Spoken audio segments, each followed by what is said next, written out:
सोलापूर शहरातील चौपाड उत्तर कसबा येथील नवजवान गल्ली परिसरात एक 20 ते 25 वयोगटातील संशयास्पद तरुण सायंकाळी येरझारे घालताना दिसून आला।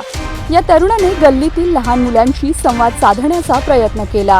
ही घटना सीसीटीव्ही कॅमेऱ्यामध्ये कैद झाली आहे।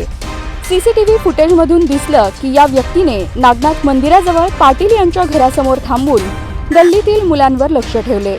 त्याच दरम्यान एका 6 वर्षीय मुलाने आपल्या आजोबांना सांगितले की तो व्यक्ती त्याला चॉकलेट देण्याचा प्रयत्न करत होता। सीसीटीव्ही मध्ये आढळून आलेला तरुण ब्लू कलरचे टी-शर्ट आणि जीन्स घातलेला होता। तसेच त्याने आपला संपूर्ण चेहरा मास्कने झाकलेला होता। गल्लीतील 12 ते 14 वयोगटातील मुलामुलींनी सांगितले की हा व्यक्ती परिसरातील रहिवासी नाही। याआधी कधीही त्याला त्या ठिकाणी पाहिलेले नाही।